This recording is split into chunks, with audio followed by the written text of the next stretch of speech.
চির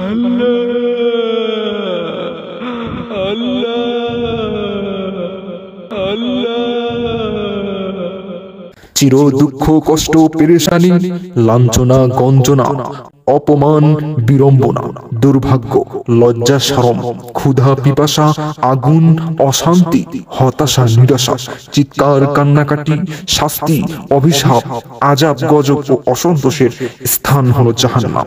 শান্তির লেশমাত্র সেখানে নেই। হাত পা ও ঘাড় গলা শিকলে বেঁধে বেড়ি পরিয়ে দলে দলে জাহান্নামের অতল গহ্বরে নিক্ষেপ করা হবে, যেখানে শুধু অতি বেশি তেজ ও দাহ্য শক্তি সম্পন্ন আগুন ছাড়া কিছুই নেই। দোজখের অগ্নিশিখা তাদের উপর নিচ এবং ডান ও বাম থেকে স্পর্শ করবে, জ্বালাতে পোড়াতে থাকবে। একবার চামড়া পুড়ে গেলে আবারও নতুন চামড়া গজাবে, যেন বারবার আগুনের স্বাদ আস্বাদন করতে পারে।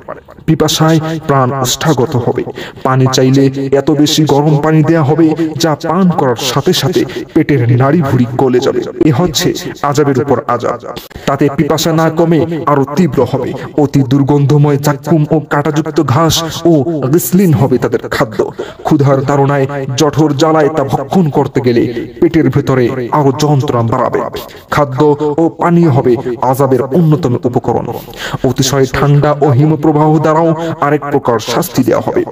বরফের চাইতে শত গুণ ঠান্ডা স্থানে তাদেরকে রাখা হবে। সে আযাব হবে করুণ। তারা শাস্তির মধ্যে মৃত্যু কামনা করবে, কিন্তু তা কবুল হবে না।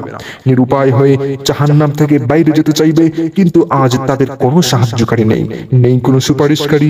নিশ্চয়ই আল্লাহ কঠিন শাস্তিদাতা। প্রিয় ভিউয়ার্স, সেদিন দোজখীরা করুণ আর্তনাদ করে জানাবে, যেমন তারা বলবে, জালেম সেদিন আপন হাত দুটো কামড়াতে কামড়াতে বলবে, হায় আফসোস, আমি যদি রাসূলের পথ অবলম্বন করতাম। হায়, আমি যদি অমুককে বন্ধু না বানাতাম। সে আমার কাছে উপদেশ আসার পরেই আমাকে তা থেকে বিভ্রান্ত করেছে। শয়তান মানুষকে বিপদকালে ধোঁকা দেয়। সূরা ইব্রাহিমে বলা হয়েছে, তুমি ওই দিন পাপীদেরকে পরস্পর শৃঙ্খলাবদ্ধ দেখবে। তাদের জামা হবে আলকাতরার এবং তাদের মুখমণ্ডলকে আগুন আচ্ছন্ন করে ফেলবে। দোজখীদের শাস্তি হবে বহুমুখী। ইরশাদ হচ্ছে, যারা কাফের তাদের জন্য আগুনের পোশাক তৈরি করা হয়েছে। তাদের মাথার উপর ফুটন্ত পানি ঢেলে দেওয়া হবে, ফলে তাদের পেটে যা আছে তা এবং চামড়া গলে বের হতে চাইবে। তখনই তাদেরকে তাতে ফিরিয়ে দেওয়া হবে, বলা হবে, দহন শাস্তি ভোগ করো। নবীজির এক সাহাবা আবু হুরায়রা রাদিয়াল্লাহু তাআলা আনহু বলেন, আমরা একদিন রাসূল সাল্লাল্লাহু আলাইহি ওয়াসাল্লামের কাছে বসা ছিলাম। তিনি একটি শব্দ শুনলেন। তিনি জিজ্ঞেস করেন, তোমরা কি জানো এটা কিসের শব্দ? আমরা জবাবে বললাম, খোদা ও তার রাসূলের সর্বাধিক জ্ঞাত। তিনি বলেন, ৭০ বছর আগে জাহান্নামে একটি পাথর নিক্ষেপ করা হয়েছিল, এখন তা এর তলদেশে গিয়ে পড়েছে। মুসলিম শরীফ। জাহান্নামীদের নিচে ও উপরে এবং ডানে ও বামে আগুন ছাড়ার কিছুই নেই। তারা এই আগুনে দগ্ধ হতে থাকবে। ইরশাদ হচ্ছে, তাদের জন্য উপর দিক এবং নিচের দিক থেকে আগুনের ছাতা থাকবে।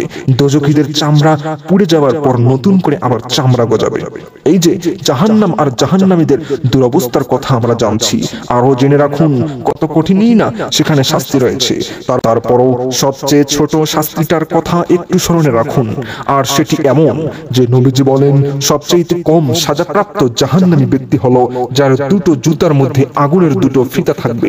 তা মাথার মগজকে এমন ভাবে টকবগিয়ে সিদ্ধ করতে থাকবে যেন পাতিলে সিদ্ধ করা হয়। সে মনে করবে তার চাইতে এত কঠিন আযাব আর কেউ ভোগ করছে না, অথচ সেটা হলো সবচেয়ে কম আযাব। এভাবে নানা শাস্তির কথা কোরআন ও হাদিসের মধ্যে অসংখ্য স্থানে বর্ণিত হয়েছে। আমাদের এই আগুন থেকে বাঁচার চেষ্টা অব্যাহত রাখতে হবে। কোরআন ও সুন্নাহ মোতাবেক পথ চলার চেষ্টা করতে হবে। আর সেই পথই সিরাতুল মুস্তাকিমের পথ, যার কথা সূরা ফাতিহার মধ্যে বর্ণিত হয়েছে। আল্লাহ আমাদের সকলকে তার দ্বীনের পথে কবুল করুন। আমিন।